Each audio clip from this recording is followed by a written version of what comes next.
Mas se você tiver coragem, Ele falou. expor sua dúvida, vai dar... Ou não. É o seguinte, a família ela é a base de tudo, é onde tudo começou, tudo é baseado em famílias. A igreja é um agrupamento de famílias, as empresas são agrupamentos de famílias, Brasa Brandt é um agrupamento de famílias, Brasília é um agrupamento de famílias, a nação é um agrupamento de famílias. E tudo começou no céu, com o Pai, com o Filho e com o Espírito Santo, que eles são uma família entre eles, cada um tem um papel ali entre eles. E os estudiosos dizem que antigamente, quando era só os três, antes de ter nos criado, eles faziam uma dança entre os três. Então os três ficavam numa roda, e aí um ia para dentro da roda e dançava, então tinha essa união entre eles, essa harmonia entre os três, entre essa família. E tudo que tem no céu, tudo que tem na terra é um reflexo do que tem no céu. Tudo que Deus criou é uma sombra de coisas que já tem no céu.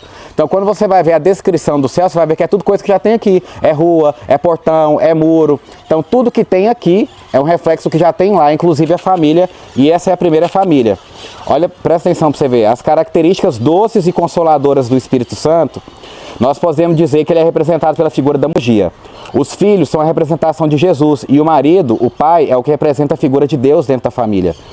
A família é a representação dessa trindade aqui na terra. Então a primeira família começou lá. E por que a família sofre ataques de Deus? Então, como a família reflete a glória de Deus, ela sofre ataque porque atacando a família, você está atacando o reflexo da glória de Deus. Por exemplo, quando você faz uma coisa certa e alguém pede que você faz uma coisa errada, o seu comportamento certo é um contraste para quem está fazendo errado. Então, por isso que eles atacam a família, para atacar a glória de Deus. E quando nós temos papéis muito bem definidos dentro de casa, isso traz paz. Isso é uma coisa que a gente não deveria abrir mão, que é a paz. E o que traz a paz são os papéis bem definidos. Então, por exemplo, não tem como um pai imprimir doçura na vida de uma menina. E não tem como uma mãe imprimir virilidade na vida do filho. Então, cada um dentro do casamento tem o seu papel. E o que acontece? Quando a gente erra no namoro, quando a gente erra no noivado, aí a gente tem que investir em treinamento depois que casou.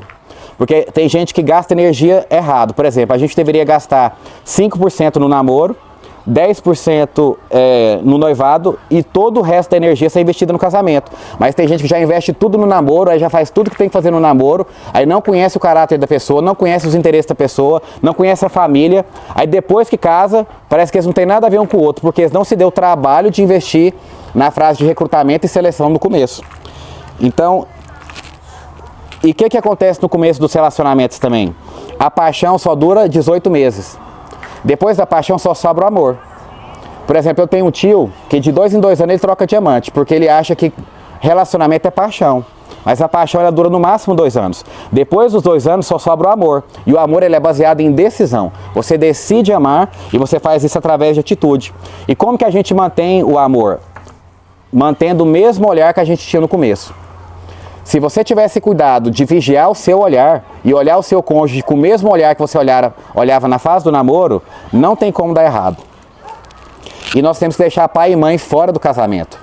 A gente traz os ensinamentos, mas deixa eles do lado de fora. Você não pode tentar fazer a sua mulher fazer o papel da sua mãe e nem a mulher tentar fazer o marido fazer o papel do pai. O marido não representa o pai e a mulher não representa a mãe. São papéis completamente diferentes. E uma coisa que faz os casais se tornarem mais unidos é ter alvos juntos. Se vocês não compartilham dos mesmos alvos, é complicado. Então eu sugiro que vocês tenham no mínimo 2 alvos em comum, que é o primeiro alvo é fazer o outro feliz e o segundo alvo é terminar a vida juntos. Se você não tem muito alvo com o seu cônjuge em comum e você tiver pelo menos esses 2, você já está com o seu salva-vidas. Então quais seriam os 2 sugeridos? Fazer o outro feliz, a gente não casa para ser feliz. Fazer o outro feliz seria a primeira sugestão de alvo e o último seria terminar a vida junto. E vocês devem estar perguntando, de onde que você tirou isso, né? Eu já tenho 11 anos de casado e antes de eu casar eu tinha tanto medo de casar errado que o pastor Gilberto foi em vários encontros de casais e ele comprava os DVD tudinho. E aí o que eu fiz? Eu peguei todos os DVD de todos os encontros de casais que o pastor já foi e eu maratonei eles, entendeu? Porque eu queria casar direito, porque o casamento dos meus pais foi muito conturbado. E aliança. A gente, além da aliança que a gente veste, a gente deveria fazer um acordo entre nós, ter uma aliança entre nós. Qual que seria essa aliança? Da gente comunicar amor na linguagem que o outro recebe amor. Por exemplo, tem 5 linguagens de amor. Eu vou só despertar você para o assunto, mas você pode pesquisar depois. Porque a intenção não é falar tudo aqui, é só te despertar para você buscar as respostas. Então, por exemplo, tem gente que se sente amado quando ganha presente. Tem gente que se sente amado através de palavras de afirmação. Tem gente que se sente amado através de atos de serviço. Tem gente que se sente amado através de toque. Então tem 5 linguagens do amor. Você tem que descobrir qual que é a sua e qual que é a linguagem de amor do seu cônjuge. E fazer uma aliança entre vocês, de você comunicar amor na linguagem que ele recebe e ele comunicar amor com você na linguagem que você recebe amor. Outra coisa sobre a autoridade. A autoridade do marido sobre a mulher, ela é relativa, ela não é absoluta. A única autoridade que é absoluta na nossa vida é a autoridade de Deus. A autoridade do marido na vida da mulher, ela é relativa. Então, se o marido exige que a mulher faça uma coisa que vai contra a Bíblia, ele não tem autoridade acima da autoridade de Deus na vida da esposa dele. Outra coisa que eu quero falar com os irmãos sobre submissão. É muito fácil a gente submeter ao marido quando o marido parece com Jesus. Vocês concordam comigo? Difícil é se submeter a alguém que parece o cão, né? Mas se a pessoa parece com Jesus, não é difícil de se submeter. E a gente se submete ao quê? A uma visão. Se o marido tem uma visão e você tem outra visão, aí gera uma divisão. Então vamos supor, se eu tenho um ponto de vista muito forte, uma convicção forte, a Lara pega o exército dela e põe atrás da minha visão. Agora, se a Lara já está com certeza de um assunto que eu não tenho certeza, eu pego o meu exército e coloco atrás da convicção dela. De maneira que sempre eu e ela vai estar debaixo da mesma visão, entendeu? Sobre dependência emocional. Quem trouxe celular, se você tá com seu celular na mão, abra a calculadora aí para mim. Calcula para mim quanto que é 0,5 vezes 0,5. Porque se você entra no casamento, ou se você permanece no casamento com dependência emocional, sem você estar inteiro, dependendo do outro, olha o estrago que vai ter. Quanto que é 0,5 vezes 0,5? Se os dois entrar pela metade? 0,25. Vocês estão entendendo? Mas e se for 1 vezes 1?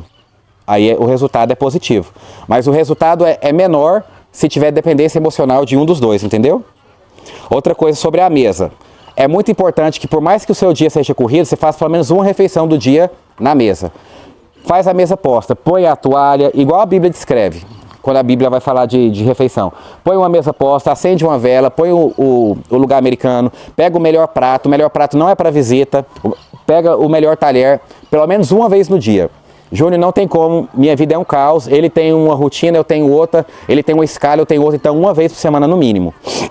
O que isso faz? Isso diminui o percentual de adultério, diminui o percentual de divórcio e para os filhos diminui a quantidade de filhos que vai para a cadeia. Tem um monte de pesquisa sobre isso, da importância da mesa. Então, se não tem como fazer uma vez por dia, pelo menos uma vez por semana. Outra coisa, genitália não é torneira, não é uma coisa que você vai lá, abre a torneira e fecha e vai embora, não é desse jeito. A mulher é como se fosse um fogão a lenha. Então você colhe a lenha de manhã, você põe a lenha para secar, aí depois você esquenta a lenha para depois você cozinhar, entendeu? Você tem que investir nas preliminares.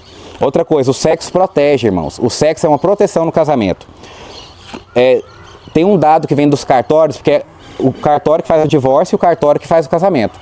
Para cada 2 casamentos tem um divórcio. E de todos os dados da internet, a metade é de pornografia. Então o sexo é uma proteção. Sabe quando você come tanto que você não aguenta nem ver comida? Você não quer nem ver comida mais? Você já foi em rodízio e comeu desse tanto? Chega, dói. Se você fizer sexo todo dia ou com uma frequência muito boa, você não vai ser tentado a adulterar, nem assistir pornografia, nem abusar de uma criança. Você está entendendo que você já vai estar cheio, você já vai estar satisfeito. Assim como quando você vai no rodízio, você não aguenta mais comer. E qual que é a frequência certa para transar? Não tem uma frequência certa, mas a biologia nos dá uma dica. O homem faz sêmen a cada 24 horas. Então a biologia já deixou a dica, né? A cada 24 horas tem sêmen. E tem uma técnica muito boa que chama batata quente. Como é que é a técnica da batata quente? Vamos supor, tia Simone, joga aqui a batata quente pro Tibeto. Joga a batata quente, ó. Não, para mim não. Batata quente? Falando nisso, irmãos, tem uma pesquisa que fala que tem vários casais que fazem sexo a 3, vocês acreditam? Entre esses índices devia estar zerado no nosso meio. Mas o que é a batata quente? A batata quente é o seguinte: se você procurou o seu cônjuge hoje, a próxima vez que for ter brincadeira, ela te procura. Então é a batata quente, entendeu? Se você procurou ela no dia, a próxima vez que for ter, ela te procura. Entendeu? Isso é muito saudável dentro do casamento. Outra coisa, tem império e reino. No império tem faraó, tem alienação, tem dependência, tem escravidão, chantagem, abuso.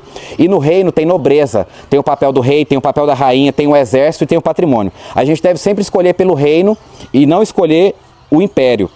E todo reino, ele tem patrimônio. Então, se você não tem patrimônio, você tem que ter uma meta de fazer patrimônio. Porque toda moeda tem que ter um lastro.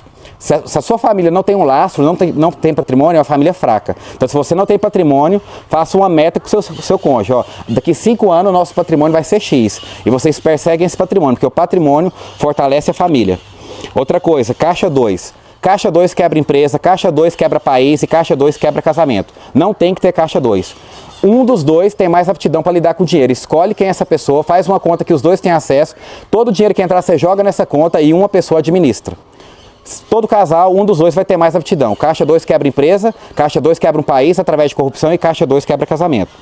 Sobre os filhos, tem uma ilusão que a gente acha assim, ó. Não, eu vou dar o sangue, vou trabalhar muito para quando os meus filhos estiverem grandes, eu ter tempo com eles. Isso é errado. O que a gente devia fazer? Passar o máximo de tempo com os nossos filhos de 0 a 7 anos, passar um pouco menos tempo com eles dos 7 ao 14, porque quando eles estiverem na fase de adolescência, eles querem nem saber de ser. Então a gente tem que inverter. Não é trabalhar duro para no futuro ter tempo com os filhos. É ter o máximo de tempo com eles na primeira infância, para depois eles não querer correr da sua cara, entendeu? Outra coisa, sobre a autoridade na vida dos filhos. Até os 7 anos, o pai manda 90% e o filho manda 10%. Do 7 ao 14, o pai manda 60% e o filho manda 40%. Mas quando o filho passa dos 22, o pai já não manda mais nada. Então você tem que ensinar o máximo possível na primeira infância. O que faz um casamento falir? Adultério, agressão e não cultivar o jardim. Adultério, agressão e não cultivar o jardim. Isso faz um casamento falir. Porque está escrito, irmãos, que a gente não deve considerar que o amor está garantido para sempre. A gente deve sempre cultivar o amor no outro. A gente nunca deve achar que o amor está garantido, entendeu? Você tem que cuidar do seu jardim. Mas se o seu casamento estiver em falência, saiba que em 1929 os Estados Unidos quebrou. Mas eles bolaram uma estratégia, em 6 meses eles cresceram de novo. Então, se estiver falindo, tem como você resolver. Então, eu quero passar aqui para finalizar 3 tarefas para os irmãos fazer depois, para a gente começar as dinâmicas. Primeira tarefa, a gente precisa alinhar as expectativas. Então, o que você vai fazer com o seu cônjuge? Você se compromete comigo, irmão, de fazer essas 3 tarefinhas? 3 desafios. É mamão com açúcar, ó o primeiro. Sim ou não? O primeiro é o seguinte, vocês vão definir entre vocês 7 coisas que só o marido faz e 7 coisas que só a esposa faz dentro de casa. Para começar a definir os papéis. Porque se você não tiver a quem responsabilizar, você não tem de quem cobrar. Então, vamos supor, tem coisa na casa de Simone que é só ela que vai fazer. Tem coisa na casa de Simone que é só o Tibeto que vai fazer.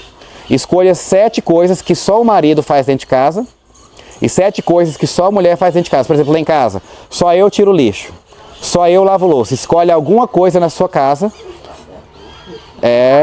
Está escrito na Bíblia, irmãos, o seguinte, não quer dizer que você tem que fazer igual. Você escolhe 7 coisas que só você faz. Está escrito na Bíblia, Deus fala assim, ó, Israel, eu vou lavar vocês igual um homem lava um prato. Está escrito na Bíblia, né? Não foi eu que escrevi. Então a primeira tarefa, o primeiro desafio é você escolher 7 coisas que só o homem vai fazer em casa e 7 coisas que só a mulher vai fazer em casa. O segundo e penúltimo desafio é o seguinte,